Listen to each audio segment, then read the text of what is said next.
भाई ऑडिट के अंदर तो भर रखे हैं, इतने सारे टॉपिक्स है, इतने सारे पॉइंट्स है हर चैप्टर के अंदर। मतलब पॉइंट्स ही पॉइंट्स, हर पेज पर तुम देखोगे 5 पॉइंट उसके दे रखे, 5 पॉइंट उनके, हेडिंगों के अंदर भी पॉइंट्स ही पॉइंट्स भर रखे हैं। और मतलब नॉर्मली एक पैराग्राफ होता है उसका पूछ लेते हैं तो उसके अंदर भी याद करना। अपन लोग इतना सारा चीजें अब अपन ने मान लो याद भी कर लिया, लेकिन कुछ टाइम बाद तो भूल ही रहे हैं भाई। इतनी सारी चीजें कोई के पॉइंट्स कहीं मिक्स करते हैं। गाइस इस वीडियो के अंदर बात करेंगे how I scored 62 marks in CA inter audit. इस वीडियो के अंदर मैं तुम्हारे को बताऊंगा बेस्ट टीचर्स कौन से रहेंगे ऑडिट के लिए। एमसीक्यूज के अंदर मैंने 26 आउट ऑफ 30 कैसे स्कोर करा था, इतना बड़ा सिलेबस है, याद कैसे करना है, और मेरी कुछ रिवीजन टेक्निक्स मैं तुम्हारे को बताऊंगा। और लास्टली इंपॉर्टेंट टॉपिक्स, क्योंकि इतना बड़ा सिलेबस है तो इंपॉर्टेंट टॉपिक्स की वैल्यू तुम्हारे को पता ही होगी क्या है ऑडिट के अंदर तो खासकर, ठीक है ना। तो लाइक टारगेट अपन रखते हैं 500 लाइक का, इसलिए लाइक तो कर ही देना। तो स्टार्ट करते हैं। सबसे पहले अपन बात करते हैं बेस्ट टीचर्स के बारे में। तो भाई तुम्हें तो ऑडिट का तुम्हें भी पता होगा, इतने सारे टीचर्स है, इतने सारे, मतलब भाई उसमें से अपन को बेस्ट आइडेंटिफाई करना वो भी खुद के लिए बहुत ज्यादा मुश्किल है। इसलिए कमेंट सेक्शन में जरूर बताना कि तुमने कौन से टीचर से क्लासेस ली थी और तुम्हारा क्या रिव्यू रहेगा, ताकि क्या बहुत मतलब एक स्टूडेंट भाई जो बताएगा वो सबसे बेस्ट रहेगा। तो मतलब टीचर का नाम जरूर से जरूर बताना कमेंट सेक्शन के अंदर।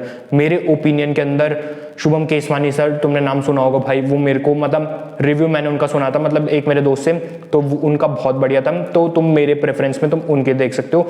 बाकी कमेंट सेक्शन में कमेंट जरूर करना और बाकी कमेंट पढ़ के तुम लोग अपना डिसीजन ले सकते हो। दूसरी चीज के बारे में अपन बात करेंगे, एमसीक्यूज के अंदर मैंने 26 आउट ऑफ 30 कैसे स्कोर करा। देखो एमसीक्यूज में भी अपने पास दो चीजें, एक आते अपने डायरेक्ट एमसीक्यू और दूसरे आते अपने case study MCQ. Direct MCQ का अगर मैं तुम्हारे को सीधा सोर्स बता दूं ना, तो वो रहेगी अपने आईसीएम मॉड्यूल की लाइनें, उधर से तुम्हारे को डायरेक्ट मिल जाएगा। और बाकी कॉन्सेप्ट क्लैरिटी पर है। ऑडिट के अंदर तुम्हारे को इतना मुश्किल नहीं होगा, डायरेक्ट क्वेश्चन तुम इजीली कर जाओगे। फिर मैं तुम्हारे को अगर बताऊं केस स्टडी की बात, तो भाई केस स्टडी में जो मैंने तुम्हारे को पहले भी एक ट्रिक बताई थी उसको तुम कर सकते हो। या फिर सच बताऊं ना, अगर तुम्हारे कॉन्सेप्ट अच्छे हैं ना, मतलब तुम्हारे को अच्छे से चीजें याद है, तो तुम्हारा इजीली केस स्टडी का सीन हो जाएगा।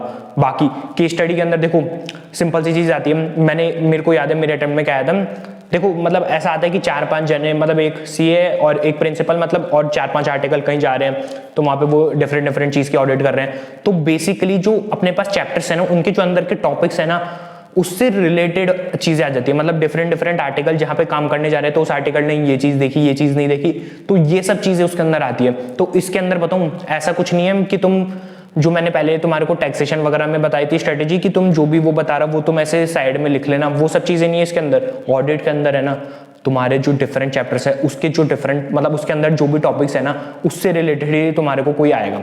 तो अगर एमसीक्यूज में तुम्हारे को ऑडिट के अंदर स्कोर करना है ना, एक सिंपल सी चीज है कॉन्सेप्ट। अगर तुम्हारे को कॉन्सेप्ट अच्छे से याद होंगे, आते होंगे, तुम्हारे को समझा हुआ होगा अच्छे से, तो तुम इजीली कर जाओगे।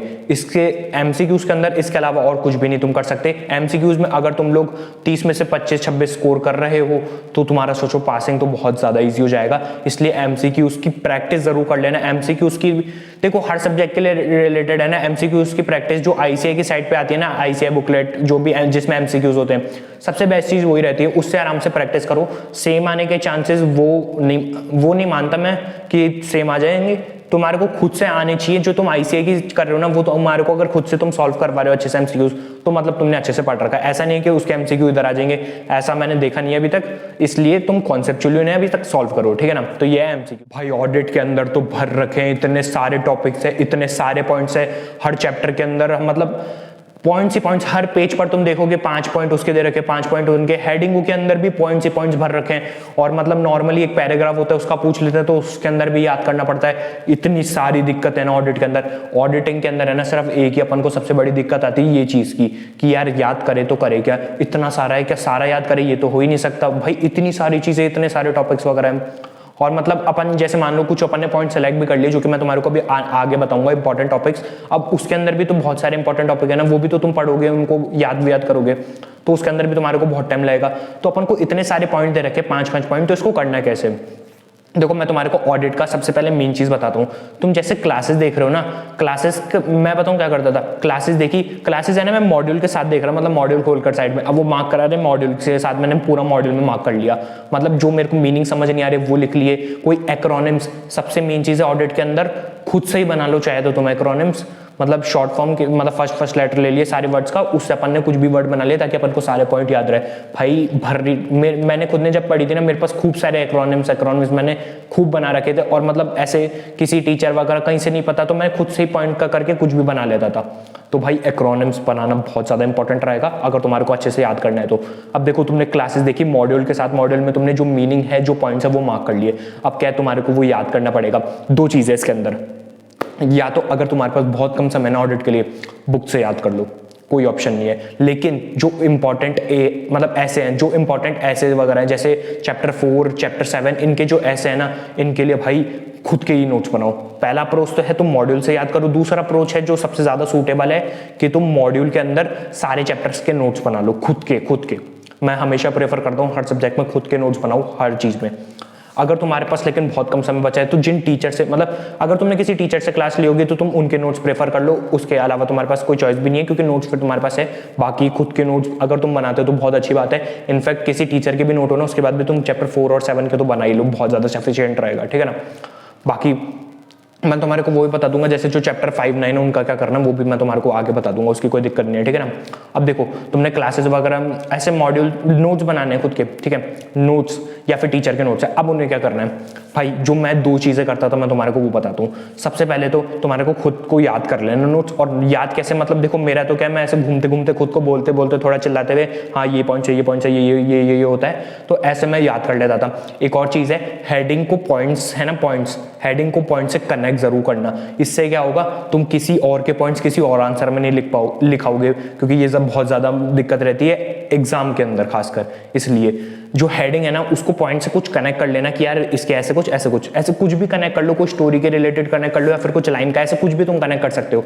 इससे क्या होगा, तुम किसी मतलब तुम जैसे ही हेडिंग पढ़ोगे ना, जैसे कि तुम्हारे को क्वेश्चन आएगा, ये क्वेश्चन है तो तुम अच्छा इस क्वेश्चन से पहला पॉइंट। अब क्या होता है, अपन को पहला पॉइंट आता है ना तो ऑलमोस्ट चांस होता है कि अपन को सारे पॉइंट आ जाए। बीच में 1-2 पॉइंट छूटते हैं, वो कॉमन रहता है। जैसे जो पॉइंट छूट रहे हैं ना उन पे मार्क कर लो, उसको हाईलाइट कर लो, ताकि तुम अगली बार याद करो ना तुम पहले फोकस उस पर करो कि यार ये पॉइंट हाँ मैं पिछली बार बोला था, ये वापस याद हो गया, ऐसे, ठीक है ना। देखो पहली चीज तो ये है कि सबसे पहले तुम्हारे को खुद को याद करना है। ऑलमोस्ट जितना रहे ऑडिट, टैक्सेशन, ये 2 सब्जेक्ट में ऐसे मानते हो कि तुम्हारे को टेल एग्जाम्स तक सुबह डेली 1 घंटा तो इसको ही दे दो, मतलब सिर्फ इसको, कि तुम्हारे को इसको ही करना है, सिर्फ 1 घंटा तुम्हारे को इसको पूरा रिविजन, नोट्स कम दोनों का, ठीक है ना। क्वेश्चन सॉल्व मत करने लग जाना, टैक्सेशन के नोट्स तुम्हारे को अच्छे से याद करने हैं और रिवाइज करने हैं, ठीक है। देखो दूसरा पॉइंट क्या है, तुम्हारे को अच्छे से याद कैसे करने का, ठीक है ना। दूसरी चीज क्या है, अपने दोस्तों को फोन करो जितना हो सके, जो भी तुमने याद करा है ना वो चीजें उनसे पूछो, चैप्टर डिसाइड कर लो, उनको बोलो कि भाई मेरे से इस चैप्टर में जितने पॉइंट है सारे पूछ। मतलब जैसे चैप्टर 1 2 ऐसे जो भी अपने 6 11 ये जो कॉमन चैप्टर थे ना, इनको तो भाई मैंने इतनी बार पढ़ा है ना कि अभी भी मेरे को 1-2 बार, बस एक बार रिवीजन कर लो ना, मेरे को सारे याद आ जाए, क्योंकि मैंने अपने दोस्तों को इसके आंसर्स इतनी बार बोले ना। मतलब क्या मैं डिफरेंट दोस्तों को फोन करता रहता था जब भी मेरा पढ़ने का मन नहीं होता था या फिर जब मैं फ्री होता था, और उनसे ये चीजें पूछता रहता था, उनको बोलता था भाई तू भी पूछ ले। तो इससे मैंने ये पॉइंट्स इतने बार बोले ना, मेरे को बहुत अच्छे से याद हो गए थे।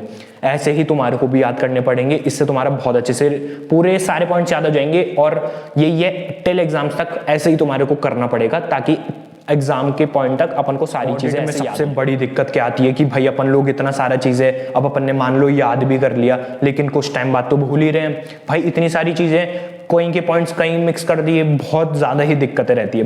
तो देखो इसका क्या करना है तुम्हारे को, सिंपल सी चीज बताऊं ना, कंपाउंडिंग रिवीजन। जैसे चैप्टर 1 2 अपने पास 6 11 ये सब चैप्टर है। अब जैसे तुम इन्हें पढ़ रहे हो, मतलब कोई भी चैप्टर तुम पढ़ रहे हो, अब क्या है, जैसे तुम नेक्स्ट चैप्टर का याद करना चालू करोगे पिछले चैप्टर का भूलोगे, ऑब्वियस सी बात है, ठीक है ना। सिंपल सी चीज है, जब तुम नेक्स्ट चैप्टर चालू करो ना, पहले का वापस रिवाइज करो, उसके नेक्स्ट चालू करो, पहले के 2 वापस रिवाइज करो।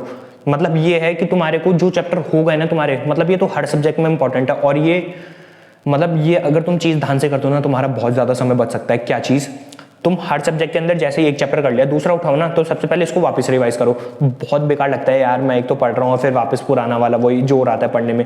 भाई अगर तुम उसे नहीं उठा रहे ना, तुम्हारा वो टूटता जाएगा और फिर वो तुम्हारे को अच्छे से याद नहीं रहेगा। और अगर सोचो तुम ऐसे ही 10वें चैप्टर तक पहुंच गए और तुम पहले को रिवाइज कर रहे हो, धक धक धक धक क्या रिविजन होगा सोचो, और तुम्हारे को बहुत अच्छे से याद हो जाएगा। मल्टीपल रिवीजन, अगर तुम्हारे को देखो रिवीजन टेक्निक के में मैं यही चीज बता रहा हूं, तुम्हारे को जितना हो सके ना मल्टीपल रिवीजन करने। अब मल्टीपल रिवीजन कैसे करने, सबसे पहले तो मैं तुम्हारे को अभी बताया कि तुम अपने दोस्तों से डिस्कस करो, जो कि सबसे ज़्यादा इंपॉर्टेंट चीज़ है, उससे तुम्हारे के दिमाग में बिल्कुल बच जाएंगे टॉपिक्स, ठीक है ना। उसके बाद क्या है, या तो तुम जितना तुम्हारे को टाइम बचा है ना, उससे ही तुम डिसाइड कर लो कि मॉड्यूल के जो क्वेश्चन है ना, उनको रिटर्न में सॉल्व करना चालू कर दो। 3-3 क्वेश्चन, 5-5 क्वेश्चन डेली के मॉड्यूल के रिटर्न में चालू कर दो टिल एग्जाम्स तक। और एक और चीज़ है ऑडिट के अंदर, जो बीच में जो टेस्ट और अंडरस्टैंडिंग वाली चीज़ आती है ना भाई, वो ज़रूर करना। उससे है ना, जो तुमने टॉपिक पढ़ा ना, उसका क्या मतलब उससे रिलेटेड कैसे क्वेश्चन आ सकता है और क्या आंसर हो सकता है, वो तुम्हारे को पता चलेगा। तो भाई टेस्ट और अंडरस्टैंडिंग वाले क्वेश्चन ज़रूर से ज़रूर करना। और बाकी यही सारी चीज़ें अपन को रिवीजन टेक्निक के अंदर मैं तुम्हारे को यही बता रहा हूँ, अपने दोस्तों को पकड़ के उनसे अच्छे से रिवीजन करो। भाई मैं मेरा बताऊँ ना, मैं पूरे टाइम मतलब खूब सारा तो कॉल पे लगा रहता था, वो बता, लेकिन सबसे पहले खुद याद कर लेना, सीधा फ़ोन मत कर देना, वरना कोई मतलब ही नहीं निकलेगा, क्योंकि तुम्हारे को तो कुछ याद ही नहीं होगा। और ऐसे ही तुम्हारे को पूरा याद होगा, और इनफैक्ट तुम ऐसे बोलोगे और तुम मॉडल के क्वेश्चन भी सॉल्व कर रहे हो रिटर्न के अंदर, भाई तुम्हारा बहुत शानदार तरीके से तुम्हारे को याद हो जाएगा और सारी चीज़ की रिवीजन मतलब बहुत अच्छे से हो जाएगी। तो बेसिक चीज़ें ये, इनको फॉलो करोगे ना, तुम्हारे को अपने आप रिजल्ट। एक चीज़ मैं तुम्हारे को बताना चाहूँगा भाई, अगर ये वीडियो पे तुमने क्लिक कर रखे, तुम अभी भी देख रहे हो ना भाई, मैं तुम्हारे को है ना इस वीडियो के एंड में मतलब एंड में एक प्लेलिस्ट लगा दूंगा, तुम्हारे को 6 के 6 ऐसी, जैसे ऑडिट के लिए है ना वैसे 6 के 6 सब्जेक्ट की मिल जाएगी, और साथ ही साथ इनकी आंसर शीट, जो मतलब ऐसे आंसर शीट सर्टिफाइड कॉपीज होती है ना, वो भी मैंने वीडियो डाल रखी है फुल एनालिसिस के साथ, तो उसकी भी प्लेलिस्ट तुम्हें साथ में मिल जाएगी। मेरे चैनल पे तुम जाओगे ना, उधर प्लेलिस्ट में जाकर तुम आराम से देख सकते हो। अब सुनो, अभी पहले ये सुन लो, फिर तुम चल जाना प्लेलिस्ट पे, ठीक है ना। बाकी मैं एंड में लगा दूंगा, तुम वहां से क्लिक करके डायरेक्ट जा सकते हो, ठीक है। सुनो, अब सबसे मेन चीज़, अब बात करते हैं अपन लोग इंपॉर्टेंट टॉपिक्स के बारे में। इतनी सारी चीज़ें, इतना सारा सिलेबस, इतने सारे पॉइंट्स, कितना क्या याद करना है, कुछ भी आइडेंटिफाई नहीं है भाई। इनफैक्ट मैं तो खुद ही, जब मेरा ऑडिट का था ना, मैं खुद ही देख रहा था, किसी से भी पूछो भाई चैप्टर 1 इंपॉर्टेंट, 2 इंपॉर्टेंट, वो 6 इंपॉर्टेंट। अरे भाई ये तो चैप्टर तो मुझे ही पता इंपॉर्टेंट है, इसके अंदर इतने बड़े सारे, इतनी सारी चीज़ें, क्या सारी याद थोड़ी कर पाऊंगा। तो सबसे मेन चीज़, इनफैक्ट मैंने खुद ने भी यूट्यूब पे सर्च मारा था कि यार इंपॉर्टेंट टॉपिक कोई बुक से मार्क करा दे, और किसी ने नहीं करा रखे थे ना, ऑडिट के, एसएम के, लॉ के, किसी के नहीं करा रखे थे। तो उसके लिए मैंने देखा कि चलो भाई एक बार अपना पेपर हो जाए, उसके बाद अपन ये काम कर देंगे। तो मैंने ऑडिट से रिलेटेड जो भी इंपॉर्टेंट टॉपिक्स है वो मॉड्यूल के थ्रू, मतलब मॉड्यूल के साथ साथ तुम्हारे को मार्क करा रखे हैं वीडियो के अंदर, ठीक है। तुम्हारे को वीडियो मैं यहाँ पे दे दूंगा, 1 सेकेंड सुन लो पहले। लेकिन अब भाई सब्सक्राइब और लाइक जरूर से जरूर करके जाना। और क्या तुम्हारे को स्कोर चाहते हो कि तुम्हारा इतना स्कोर है, कमेंट सेक्शन के अंदर जरूर से जरूर कमेंट करके जाना ऑडिट के अंदर कि मेरा इतना स्कोर है, मैनिफेस्टेशन, इससे तुम्हारे दिमाग में जाएगा। ये मत लिखना कि 70+ आ जाए, एग्जैक्ट नंबर कोट करके जाना है, एग्जैक्ट। अब तुम्हारे को यहाँ पे प्लेलिस्ट और वीडियो की लिंक आ जाएगी, तुम उसको देख के देख सकते हो इंपॉर्टेंट टॉपिक्स, और जो प्लेलिस्ट है 6 के 6 सब्जेक्ट की, ये सब।